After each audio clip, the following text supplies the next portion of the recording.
Generational wealth. Generational wealth.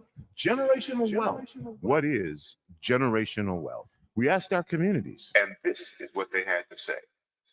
Generational wealth to me means to provide and establish wealth for generations to come, whether it be through real estate or through other equitable funding, stocks, bonds, but first of all, I think that general wealth starts with the securing property. And that's it. This campaign to create awareness to generational wealth is brought to you by the Department of Neighborhood's Generational Wealth Initiative, the Washington Housing Finance Commission, and Rainier Avenue Radio App. Create your generational wealth for you and the future of your families. The beat of the Fox with nastiness is back on K-Fox Night Beat. Yo, what's the deal? It's the legendary Hall of Fame DJ Mixmaster Ice, UTFO. What's up? Who you thought this is? This is Sir Mix-a-Lot. And this is Terry Lewis. And I'm Grand Mixer GMS. What's up, y'all? This is DJ Third Degree. This is JJ Hudson from the High Children family. Sunday nights from 9 p.m. to 11 p.m. Pacific Standard Time. It's K-Fox Night Beat with DJ Nastiness. Bringing back the memories. Bringing back the memories. Bringing Seattle's hottest music. Bringing Seattle's hottest music. Rainier Avenue Radio World. That's not noise. Peace. This is an important message about coronavirus. With coronavirus still spreading, those who are most likely to get seriously ill must take extra precautions. You are at a higher risk for getting seriously ill if you are over 65 or if you have any serious underlying medical conditions, like heart disease, chronic lung disease, like asthma, diabetes, or if you're undergoing cancer treatment. If you're at a higher risk for getting seriously ill, it's essential you take extra care to protect yourself. Stay home, avoid close contact with others, wash your hands frequently with soap and water for 20 seconds, disinfect frequently touched objects like doorknobs and light switches. The choices you make are critical, and their impact is significant. Would you like to see when your favorite Rainier Avenue Radio show comes on? Check out our show schedule, updated weekly at rainieravenue.world. One.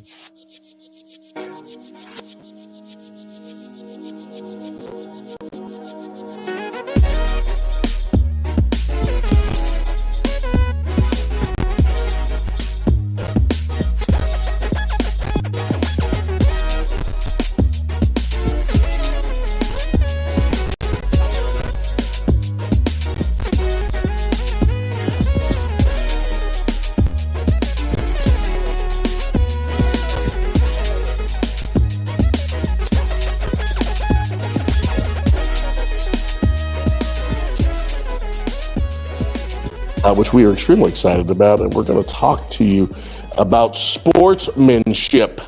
And Mick, that's one of the most important things that I think that we can really touch on as coaches. I ran into a young man that played it for me at Franklin High School recently, and it's amazing how you see him 10 years later, and they said, "Coach, I tell you, some of the things that you had spoken about, boy, I utilize them every day." And you're right, it wasn't in the results on the field. It was the effort and learning how to conduct yourself as a professional and being a good sport, because you don't win all the time. And that was the most important thing that he said that he's learned and been able to take away. It's when people connect that message, although we'd like to win a few more games, but you're never going to win enough to satisfy yourself. Yeah, absolutely. I mean, you have 64 teams in classification, one gets crowned the champion. So there's 63 others that, if they all have the same goal, there's 63 that have failed. So you definitely have to have a bigger picture, something beyond the scoreboard. We all want to win. We're competitive, right? I don't like letting my grandkids beat me in anything. So, it's not that it's a gimme. But competition's good, but it needs to be healthy. It has to be healthy. It has to be focused.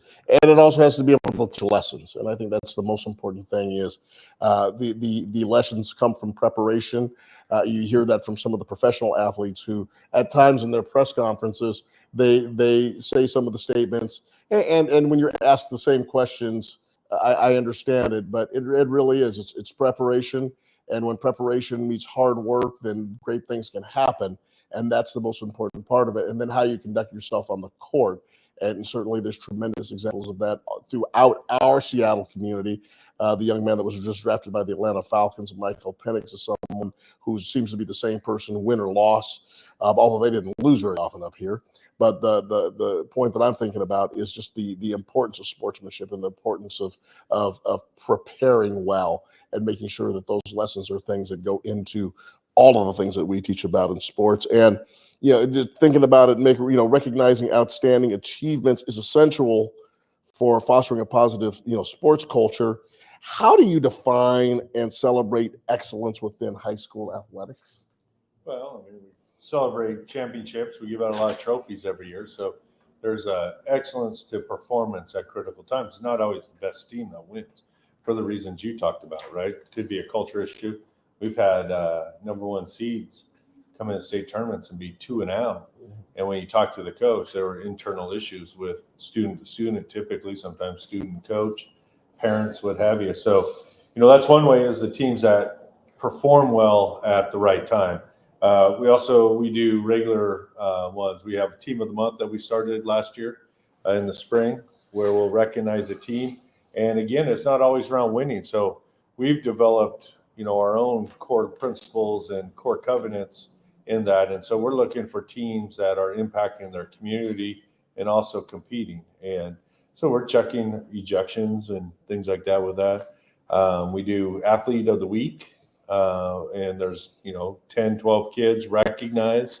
It's a nomination process, so others can nominate great performances.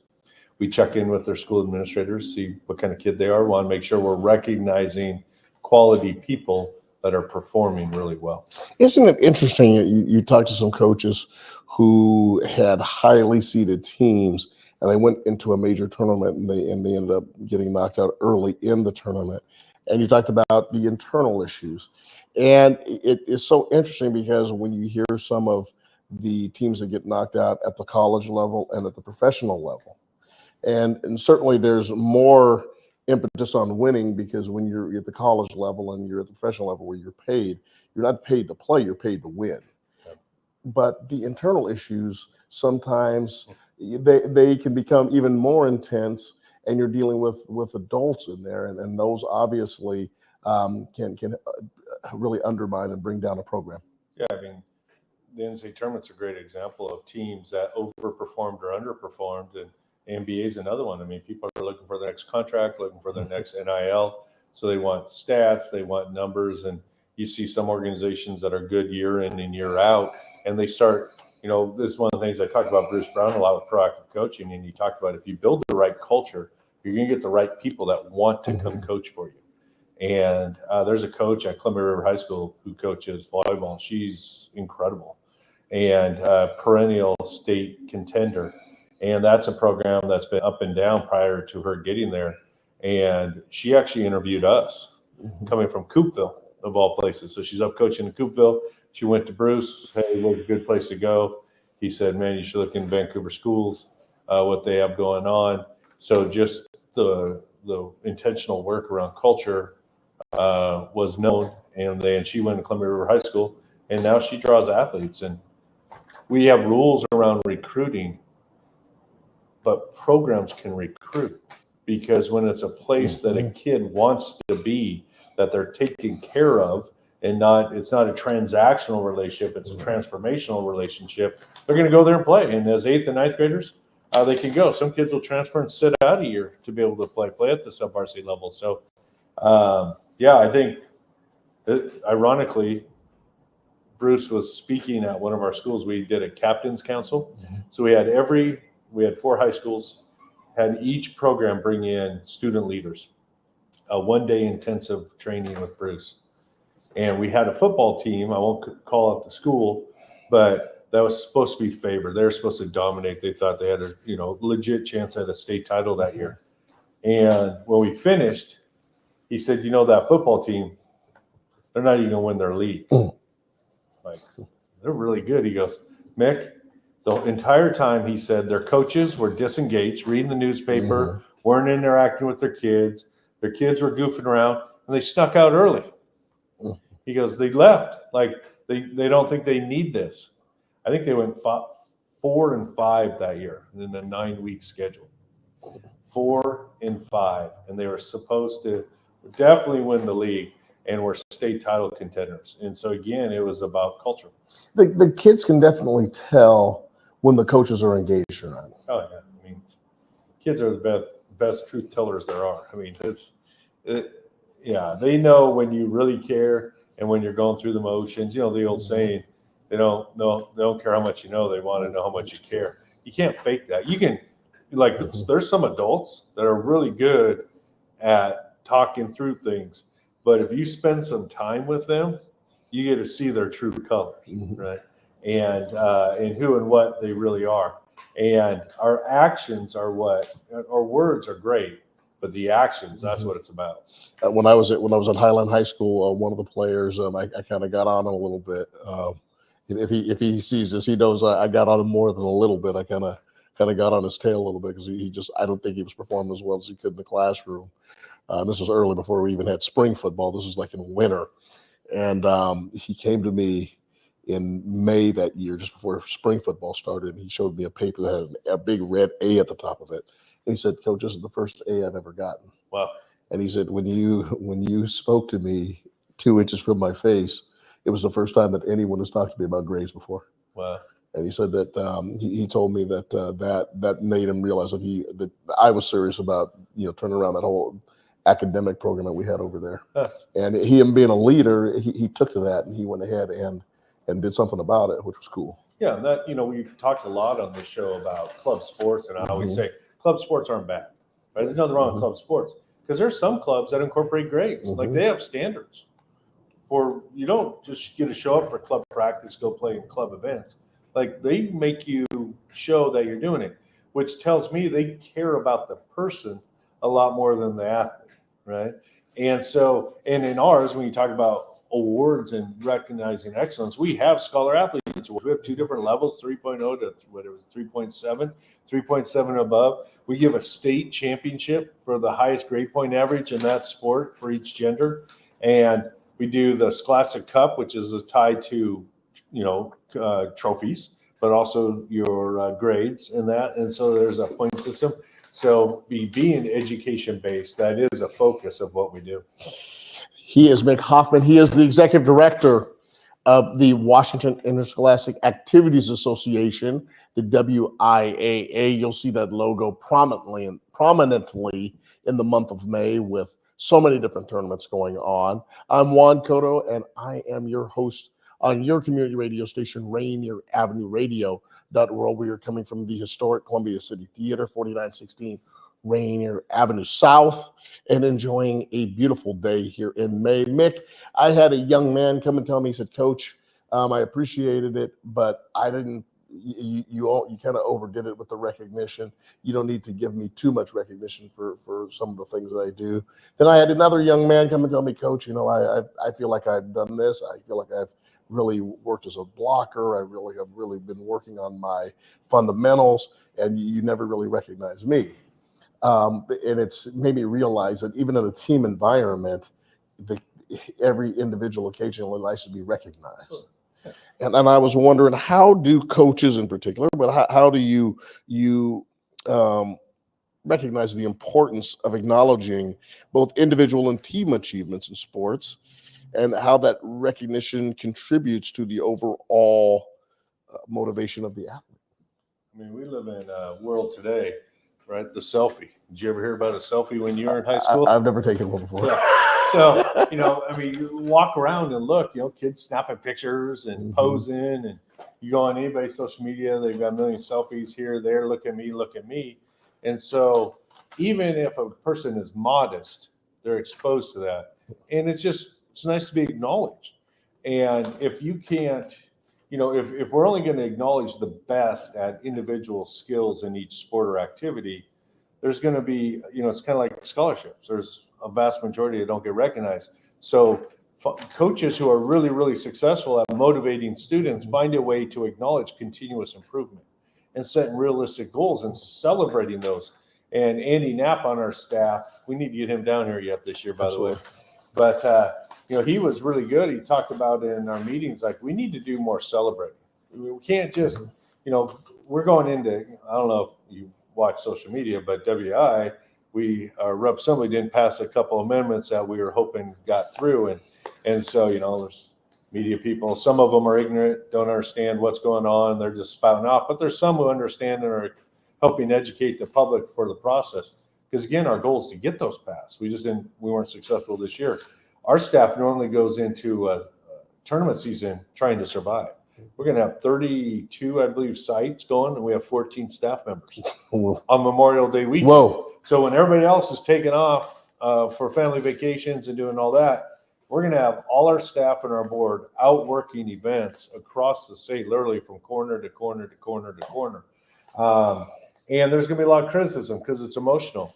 And so we have to find ways as a staff for us to celebrate along the way. So we open up our weekly staff meeting with celebrations, like what's something that really happened, whether it's somebody's personal life or professional life or as the team in general, just to recognize that there's a lot of good stuff that happens in the middle of, the tough times like we're going through right now. It's interesting. I was watching a documentary the other day about workers in the tech world, and I think that may be something that they were discussing as well in that part of the corporate world. I think even sometimes post-pandemic, we have to do a better job as nonprofit executives and as leaders of organizations. It seems like we don't celebrate enough right now. No, people are working really hard everywhere. I mean, the demands on us, when I started as an athletic director with just email and a cell phone, right? I talked to some of the veterans who I came up under and who are ADs, and I'm like, how'd you guys do this job without a cell phone or email? And one, Daryl, he just looked me right in the eye, he goes, we did a lot less. And it's true. I mean, right now, for work, do you ever get away from your email? No. Drives my wife crazy, right? And it drives me crazy if I'm not staying on top of it. It doesn't matter where we're at, what day of the week, holiday, like it's always right there with you, and people want what they want. And so, trying to find that healthy balance is difficult. So I know that's irrelevant of what job you are. People are working way harder. And so if you're going to work hard, you better play hard, and you need to find ways to celebrate individuals that are doing the work well, showing growth, and so it has to be a concerted and consistent effort. Sportsmanship is a cornerstone of athletic competition. How do you define sportsmanship within the context of high school athletics, and why is it important to recognize and reward such acts of sportsmanship? Well, first of all, sportsmanship's behavior, right? People say, oh, he's just a real competitor. And I get, no, it's just bad behavior. It's being a poor sport, it's being a baby. Like, it's not competitive nature. Competitive nature is being disappointed, but character is being disappointed and picking other people up, right? Making them feel better. Not throwing a fit, not getting thrown out of a game, not saying something because you're a competitor. That's a cop-out. So it's all about behavior. And why is it important? Because we have, you go to high school games, who's your ball girl, ball boy, younger brothers, sisters. So this cycle we talk about cycles in all parts of our society.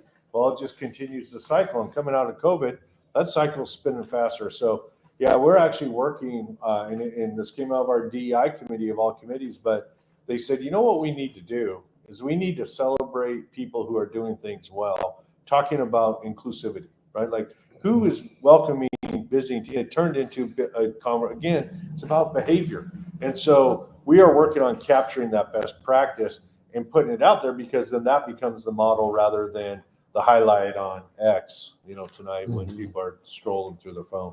Which is a problem because it creates more similar patterns when they see it on X. Absolutely, yeah. How can we top that, right?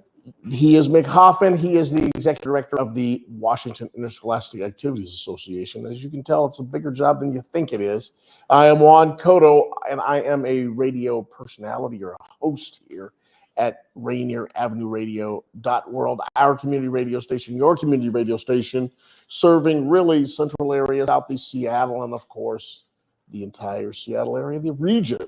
And we bring a variety of different radio programs for all of you to enjoy. And this is our weekly talk about athletics and the people who make sure that the athletic programs throughout the state of Washington are equitable and balanced for our children.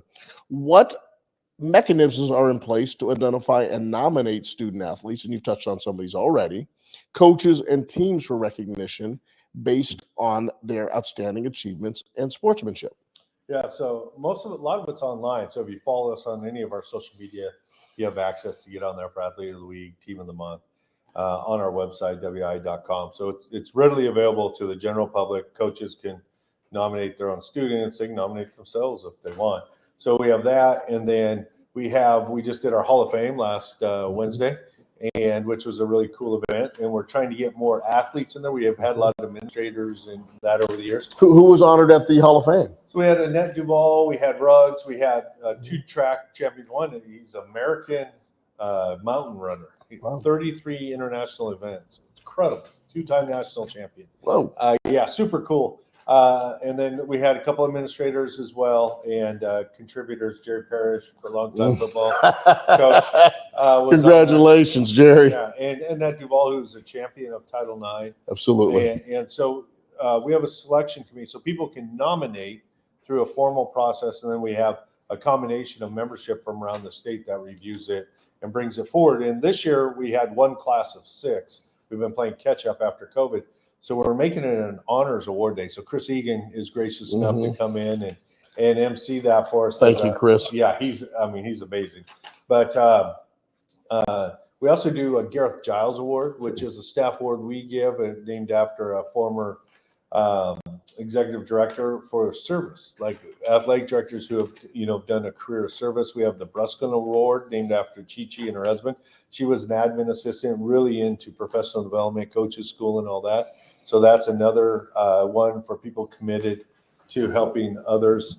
And then we did our Smart Choices Award, which is we had 3 students get $5,000 scholarships from Gisa, Les Schwab, and dairy farmers. That's not bad. Yeah, $5,000 for 3 each. And then there's 10 others, 10 or 12. This is where Andy Knapp should be doing this for us. But there was at least 10 who got $1,000 scholarships for that. So we got to honor them at the event with their families. And it's just a really cool day because, so far today, I've dealt with an OCR investigator. I've dealt with media. I've dealt with attorneys. I'm trying to think who else I had the opportunity to speak with. All the business side of the business. And to be able to go into an award and see people being appreciated that did the work or hit excellence in those students with the intent of just doing it for the right reasons and being recognized, and the humility of so many of them when they get honored like that is a really, really cool reminder of why we're in this business. And as Bob Robertson used to say, always be a good sport and be a good sport always when OCR comes in. Yeah. People don't like decisions. And so just because you have a complaint or you get sued doesn't mean you're wrong. Just means you're going through the process, right?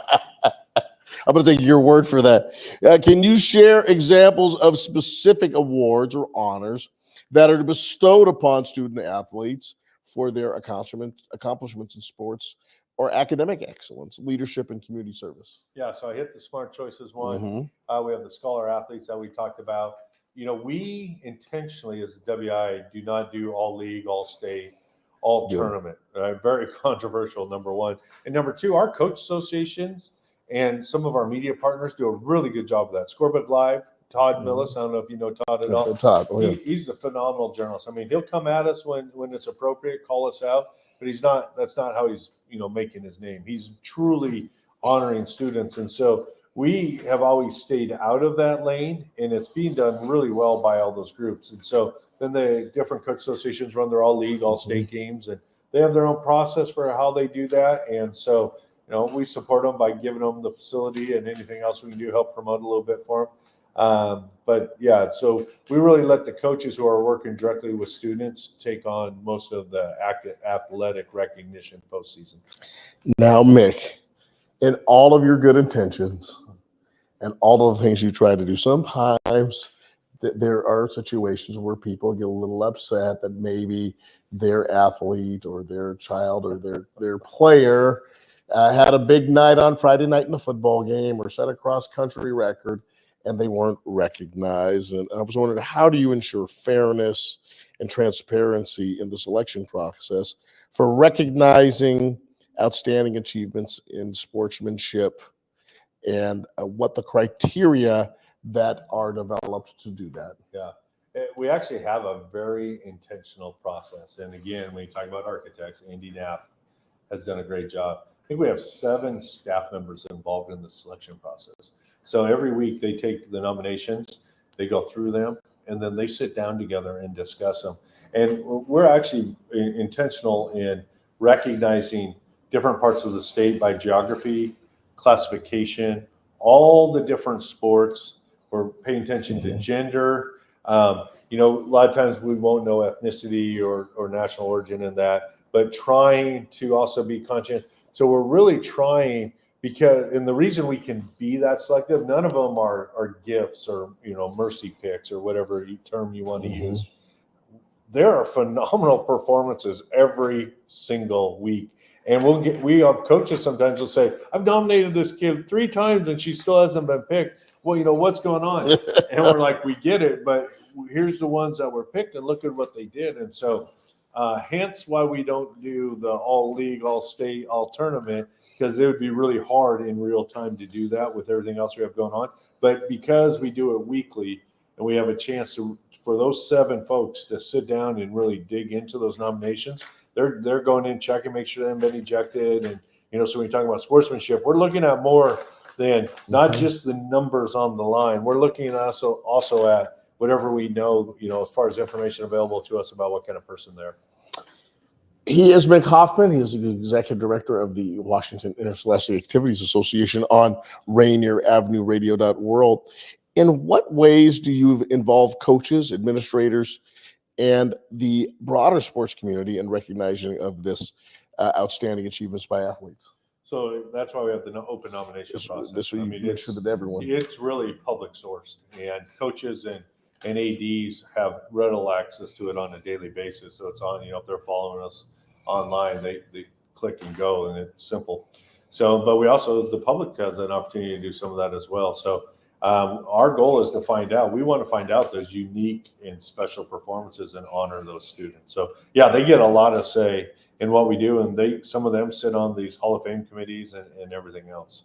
The impact of recognition extends beyond the individual or team being honored. How do you promote a culture of appreciation and recognition within the sports community and inspiring others to strive for excellence in not only academic or athletics, or say academics, but and also sportsmanship? Yeah, I mean, that's where we're trying. We have to do a better job of being intentional in promoting those other experiences, right? That's what we're going to start doing around the behavior issue, right? It's the sportsmanship. Is we're going to highlight Todd from the Official Association. I've asked him, hey, when your officials are doing game reports and they note something special happened there, either how they welcome the visiting team, a situation that came up, how a coach or player handled it, send those to me. So we're collecting those to see what we can do for volume. And then next year we want to have a formal recognition process, no different than Athlete of the Week and all that. That will come up, you know, the kids in the office are way more creative than I am. They'll come up with something cool, way to brand it and get it out there. Because if people see it, then we're going to normalize good behavior, right? So we've normalized bad behavior. We've found a million ways to justify it. We argue with our own ADs at times over behavior because they're battling for their kid or their coach. We need to find a way to normalize good, you know, expected behavior, and especially those that go above and beyond. And as a coach, you get to see them on a regular basis. We just have to find a way to collect it and recognize it. He is Mick Hoffman. He is the executive director of the Washington Interscholastic Activities Association. I am Juan Cotto, and this is our weekly conversation on WIAA Primetime on Rainier Avenue Radio.world. We will be back in 3 minutes, and we will pick up on this conversation around sportsmanship.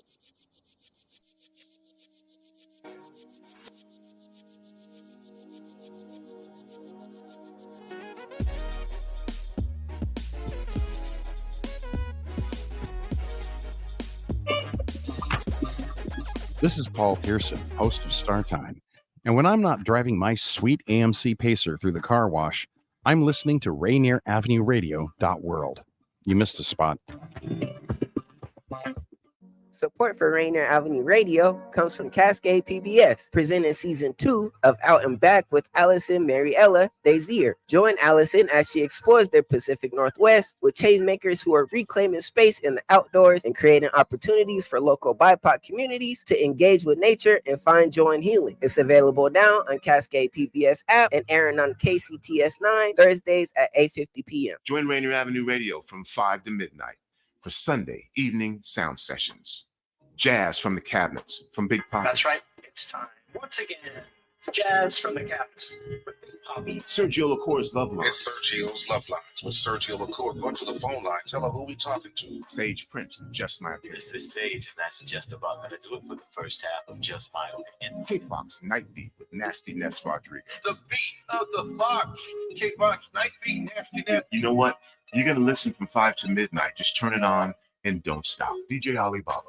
The underground surround sound start time. Paul Pearson. Tuning in. My name is Paul Pearson. Sunday evening sound sessions on Rainier Avenue Radio.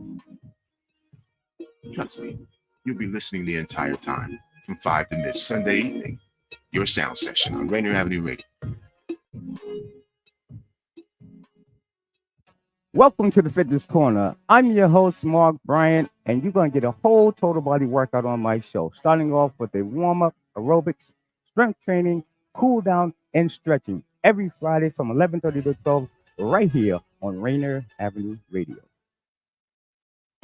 We must all remain committed to slow the spread of coronavirus, taking care of ourselves and not putting others in harm's way, especially those already at high risk of getting seriously ill, including people over 65 or those with underlying medical conditions. If you must be out, avoid crowded areas, stay 6 feet or 2 arm lengths away from others, and wear a face covering. Wash hands frequently with soap and water for 20 seconds, especially after being in public spaces.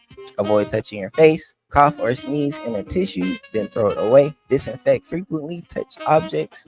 And if you have symptoms of fever, dry cough, and shortness of breath, call your healthcare provider before going to their office. Slowing coronavirus means taking care of ourselves while also protecting others. Even if you're not at high risk, these steps should be taken to help slow the spread of coronavirus. We are all in this together.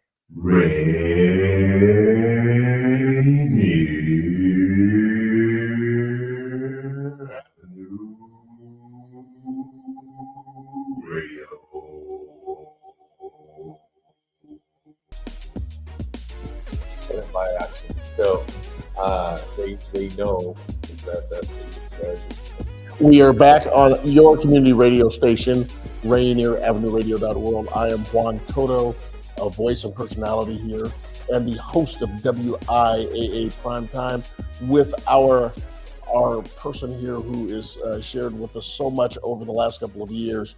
Person, tremendous candor, tremendous respect for student athletes, for coaches, and of course we're talking about Mick Hoffman, the executive director of the WIAA. And coming back from break, and first of all, let me just put a little small pitch in for Rainier Avenue Radio. Once again, we are a voice here in the Rainier Valley, and this I believe, and Daniel can correct me, I believe this is our 7th year of doing this work, and I know that we have had a variety of different people come in and do radio shows and learn how to do radio shows. And, I look at these guys, so every time I scroll through my phone on Facebook and someone's telling me how to do digital media and digital marketing and how to do podcasts, Daniel Bellis, Tony B., James Street, and the crew, we've been doing this for many, many years, and they've been teaching kids in the community how to share their thoughts and their opinions and their wisdom and their ideas. And one of the things that we have done is also we show the athletic prowess of kids in our community. And we certainly have broadcasted over the years. We've seen Paulo Banchero. We've seen Marjan Beauchamp. We've seen a number of guys who played in the National Basketball Association. So the talent in our city has certainly been highlighted. And those are things that we should be proud of. But also, if you love world music, we have world music. If you love traditional music and jazz, we have traditional music and jazz. And for those of you that like politics, we do some politicking And this is going to be a year, Daniel Bellis, I know you hear me up there. This is going to be a year for some politicking, not only on the local level and the state level. We just had the governor's names. They decided not to run as a whole bunch of Bob Ferguson's running for governor. So that got taken care of. And there's going to be more things going on as we move towards the elections in November. And I think about a third of the legislators in Olympia decided not to run this year. So we've got a specter of a whole state legislature. We've got a number of statewide seats up for grabs. And I'm sure that we will probably do a couple of candidates forums. And then obviously we will do an election night show from probably right here at the Columbia City Theater, which is always so much fun to hear the returns and people's reactions to the returns as they come in. So be prepared for that. 2024 is going to be a marvelous year for living in the United States, and it's also a political year. So Mick, sportsmanship is all, and all you political types out there, practice your politics with sportsmanship, please. Sportsmanship is often demonstrated in moments of adversity or defeat. Apropos, can you share examples of acts of sportsmanship that have left a lasting impression on the sports community, regardless of the outcome of the game? Yeah, we talk about sports teaches us how to act, right? Or teaches us character. It doesn't just happen, right? Again, it has to be intentional. That's where the magic of coaches are. But it reveals it for sure. Absolutely. Right. I mean, that's under pressure, public setting, competing, wanting to win, our character is revealed. So when you see young people, especially, rise above that, cross country, we've had students fall and students actually stop and help pick them up. We had one where a teammate was in physical distress, safe but in distress, and they fell back and helped that person finish. We've seen it in high school events when a competitor has had an exceptional contest and they show respect to that person rather than disrespect, and basically a tip of the hat and acknowledge great effort. So, we see it, ESPN picks them up once in a while. The Central softball player was years ago. We have a picture in our office where hit a home run, blows her knee out, and the other team actually carries her around the bases so she can tap it. It was my alma mater, Western Oregon, by the way. Who is playing in the hosting for the first time ever, the Super Regionals. They That's played right. at Dominguez Hills today. So Leah Francis, who's our CFO and HR director, is an assistant coach. She works remote, and she was the longtime coach at Bellevue College, and now she's up there. And she's an assistant coach, so they're making a big run. So I've been waiting to get an update from her today. So big day up in Bellingham. Good luck, Leah. So we see it all the time, but it's really, again, it goes to that culture because different students are going to act different ways depending on expectations. And if a coach is good at not only reinforcing, not making excuses for it, and having fair expectation and honoring kids along the way. If you have a kid who comes in that's never been coached up that way, it's going to take a while for her to meet that expectation. So you have to, we talk about celebrating, celebrate the little things along the way, reinforce the positive actions, and pretty soon she's going to be teaching you something. So, so that's the beauty of sports. It's an emotional one, so we get the opportunity to teach that on a regular basis. How do you incorporate feedback? And there's probably a lot of feedback that you get from a variety of different channels, but do you have feedback from coaches, athletes, parents, guardians, and other stakeholders to continually refine and improve the recognition process and the criteria for identifying kids who have displayed the sportsmanship and the behavior that we're looking for? Yeah. Before I answer that, can I give you one more example? Absolutely. So if you pay attention to 1A basketball, Lyndon Christian's a dominant power, and they have Coach Brady up there on the girls' bench. And I was at a contest coming out of COVID, and they got beat by Nooksack Valley for the first time, I think, in 21 years. And the Nooksack Valley coach, who a lifer up there, I mean, he was ecstatic. The gym was packed. It's an older gym that's been refurbished. The old wood rafters. I mean, the whole thing is total Hoosiers. It was a great say. Maybe probably is one of the best basketball games I've ever had a chance to watch at the high school level because it was close. 2 point guards, Wow. freshman and senior going against each other. Anyway, had the whole thing. And there's a tie game, critical call at the end that went against Brady and the girls from Linden Christian at the end, right in front of his bench. And I'm standing 92 feet away underneath the hoop watching. I think they missed a call, right? He stood there and watched. He didn't yell. The official came over, explained. He nodded. The whole place is ready to explode. This is on his court, home court. Nobody yells, says anything to the official because he didn't. He wasn't demonstrative. He asked. He shrugged his shoulders, and he started coaching his kids. And they lost that game. And he went and shook the official's hand. They were able to get the officials off the floor, no problem. I mean, talking packed crowd, no way through. They had to walk through. No one said or did anything. I'm paying attention. I'm right there when they're going off the floor. And they played for the state championship, and Linden Christian won because Brady had the confidence that that could be a learning. Like, he wasn't worried about winning that game in February. He wanted to win in March, and he did. And Nooksack Valley's still a power up there. Linden Christian's still a power up there. But it was a great example of a young coach who had won a couple state championships, so he was confident. He wasn't, like me when I was a young coach, trying to survive and lack of confidence. Oh, man. And so it's probably the best example I've seen, and I share it anytime I get a chance. So, but anyway, how do we get information?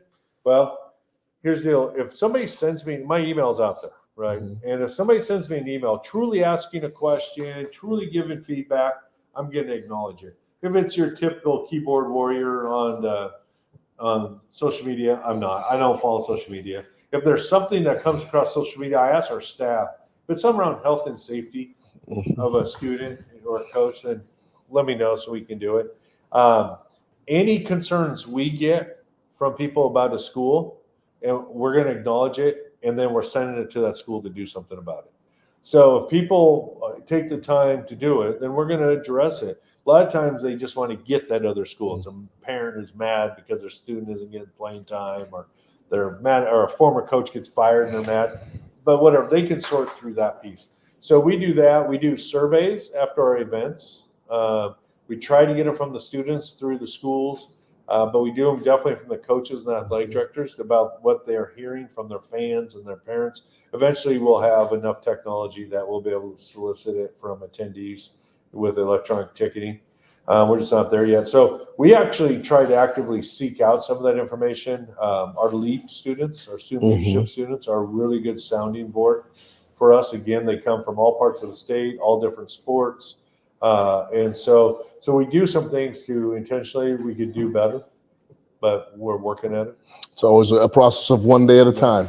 Yeah. And making sure that you get the information into people, and then trying to iron out a solution that that's not always going to be perfect. Yeah. So like the perfect example today, we get an email from a freshman up in Bellingham who wants to add boys volleyball.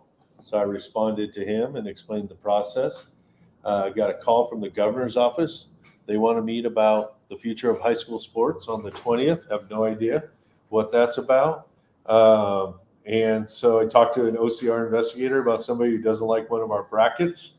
And so, we get input that came from a coach. And so they had, run the course internally, didn't like the answer from our board. So now they're trying another approach. So we get it. We had all kinds of media people doing inquiries about our recent amendment, the numbers that we released yesterday. So we get a lot of input. There's a lot of experts out there, but there's some people whose opinion really truly matter. And there's even the people who, what I've learned over time is not, I make light of it, but we're going to pay attention to what's being said, because even if it's people who we don't think are necessarily credible or maybe have selfish motivations, if there's a pattern to what we're hearing, it tells us we got to pay attention. And so the people who want to do it in a professional manner, they don't have to like us. They don't have to agree with us. They can come at us. But we're going to hear them a lot faster if it's done in a professional way, as opposed to people are just firing off and, want to be able to see something on social media that has their tagline. And oh boy, do we know about Saturday mornings and a number of experts out there. Everybody can coach a football team on Saturday morning. It's the other 6 days of the week that unfortunately a lot of people aren't as familiar with. But boy, like you said, there are a few people who know a whole lot about the sport. We understand that it's emotional, and we're all trying to win. Can you discuss? And this feeds back to the comments that you just made. Can you discuss the role of the media, social media, and you've mentioned that several times, and other communications channels? And that's the other part, because I mean, I don't want to be dismissive and talk about people who are emotional about the games, because they should be. It's their kids, and they're passionate. At the same time, the primary focus, it isn't professional sports where it is all about winning. These are kids who are going out, and coaches who are working unusual hours, putting in an inordinate amount of time trying to get these kids to, number one, work together and to be positive for each other, to develop great relationships, and all the positive things about athletics and the sportsmanship. And are we getting support from the media, besides your community radio station, to make sure that we are promoting the right things around that we want in high school athletics? Yeah, there's a lot of really good professional media around here. I mean, this platform is phenomenal. It's about, how do sports activities interact in this community? It's a great question. We should do this in every community, but this community happens to have a Tony B and Daniel that make it happen. You're willing to come down and help them out. So there's a lot of professional. KGR radio has been really, really good. Our relationship did not start out strong, and we met and talked about our differences professionally, and we have completely transformed that relationship. They still question us. I was telling you earlier, I heard Ian Furness yesterday going off about flag football being voted down. But at the same time, he explained to his listener, we all want flag football, but he explained the process, right? There's a lot of people who are just blowhards. They throw it out there because it makes them feel important for 30 seconds, but then they don't even know what they're talking about, number one. Number two is they don't do anything about it, follow up, where by having the media help educate the community, it will help our community and our membership continue to evolve their thinking on these kinds of topics and make real positive change. And so that's what the media, Seattle Times has been really good. It's what we signed up for. We get it. But there's professional media and there's other media. And so we're very fortunate in the Seattle area to have, in the Northwest and Washington in general, but very fair media for the most part.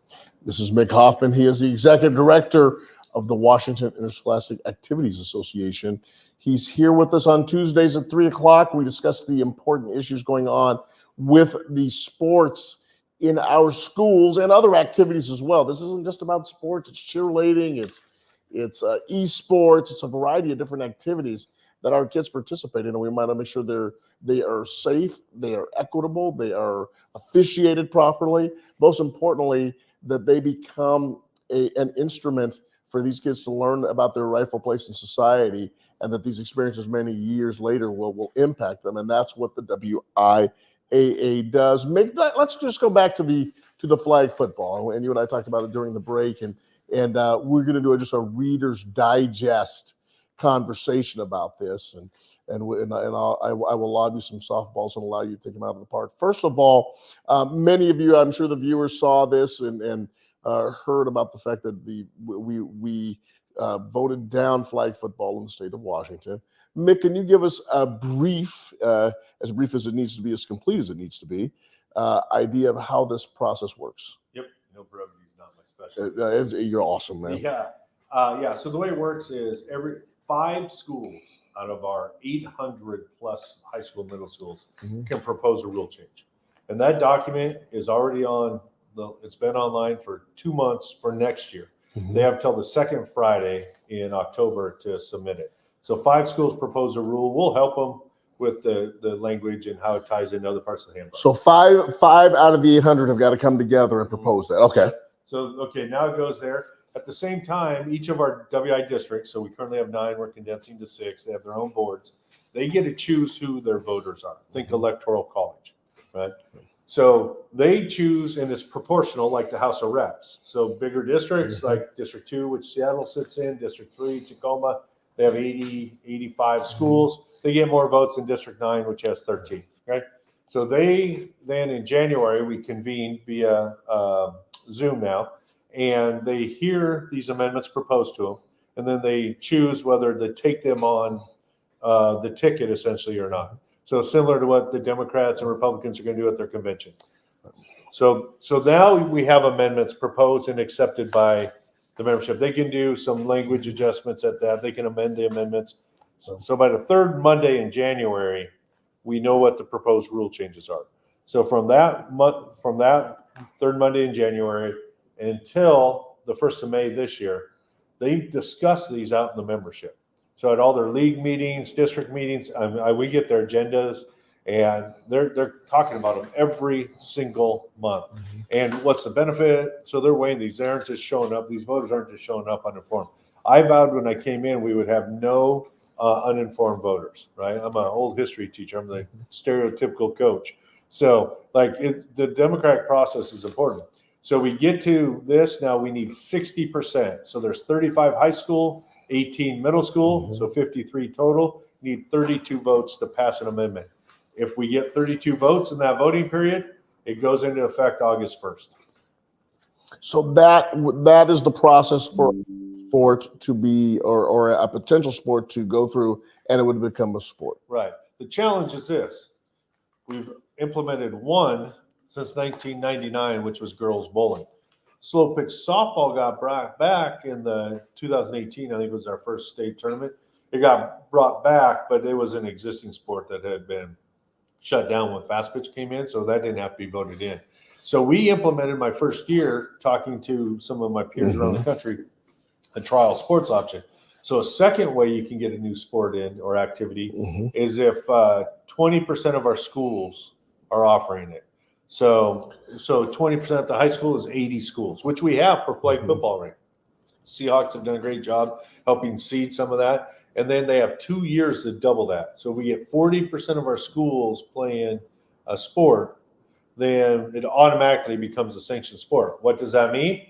It means we have state tournaments. So they can keep playing the way they're playing. They can have their own tournaments, their own seasons. Like that, it's not going to end. The girls are still playing.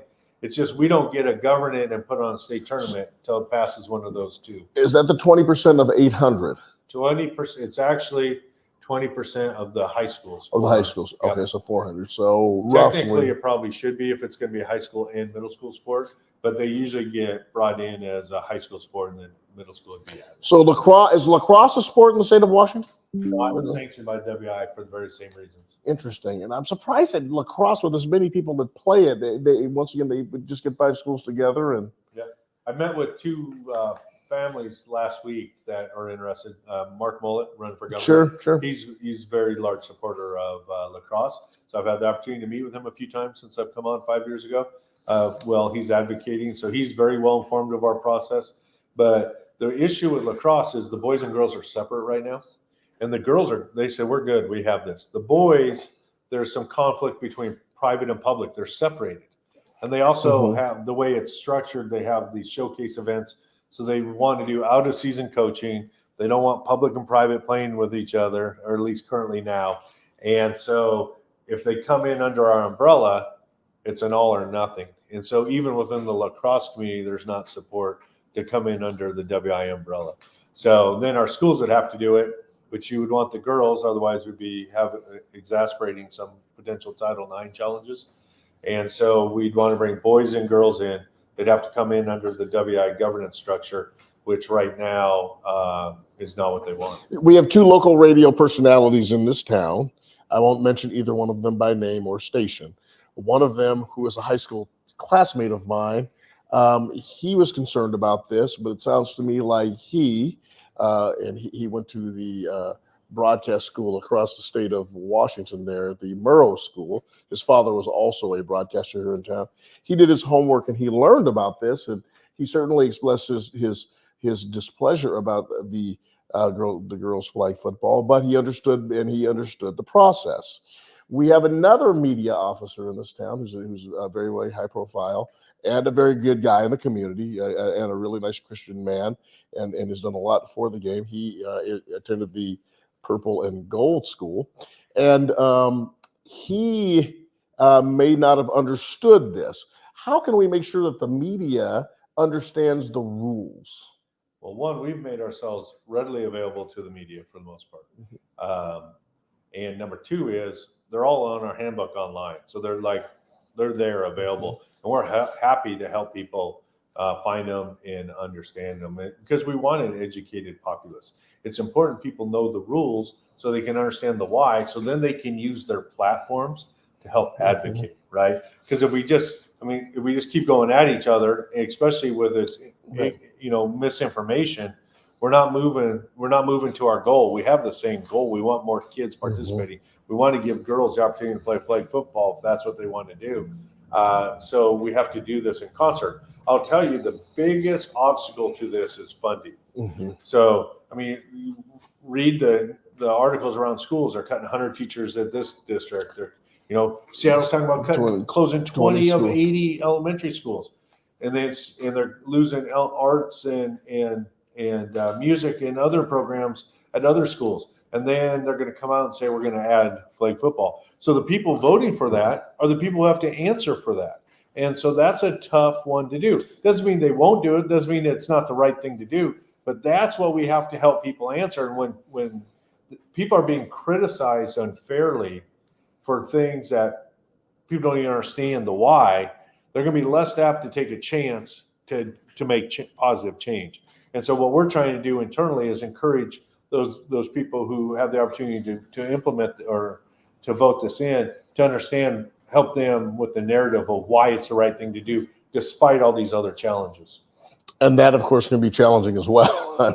From the getting everyone on the same page. And the other pieces they're worried about is, like on the west side, we play in the winter, which is our lowest participation time.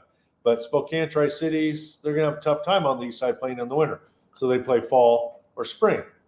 And what they don't want to do is add another sport, another expense, and lose their C squad soccer and just move girls from one program to another. So James Neal down in Tacoma has done a great job of keeping some data for us. And about half of the girls who play flag football in the winter, they don't do another sport. About a quarter play a fall sport, quarter play a spring sport. So there'll be some, shifting from one to another. But again, it's giving girls the choice. Like if that's what they'd rather do, great. The other programs are going to be there. It just means other girls are going to get a play. I know girls basketball coaches are already struggling to maintain full programs. So it's a little bit, there's some concern there. So we just need to be able to alleviate, we need to be able to do it with a story around data. And James and Tacoma School District's doing a really good job of that. We expect Pat and TD in Seattle to come along and be able to help with that as well, because they've been huge supporters of girls flag football as well. Finally, one last question on sportsmanship. What advice would you offer to other schools or organizations seeking to establish or enhance their recognition programs for outstanding achievements in sportsmanship in athletics? Yeah, you need to first decide, why do you want to do this? What do you want to honor and why? And so if there's specific, whatever your core covenant, I use the term core covenants, your guiding principles, you want your awards to line up with that. So what I've said is, I don't want anybody to go into our Hall of Fame while I'm on watch that was not a good citizen, right? I'm not talking, the coach can't throw out and all that, but I'm talking like felonies or something. Like, that's not who we want, right? Your performance does not weigh that. Now, if somebody made a mistake and has earned their way back, great. Like, that's something to be celebrated, right? So if you're doing just performance-based, and you don't care about the character-based, then great. That's what you've decided. That's what you get. That's what you do. So I think you have to be very clear in that. So, because you're going to get challenged no matter what good intentions you have, of why some people are in and some people aren't, why some people are recognized and some people aren't. So you need to just have a clear criteria and make sure it lines up with your ultimate goals. Go for it. Mick Hoffman, thank you so much for being here. Thanks so much for taking the time to come and share your thoughts, ideas, your wisdom, and your leadership of the Washington Interscholastic Activities Association.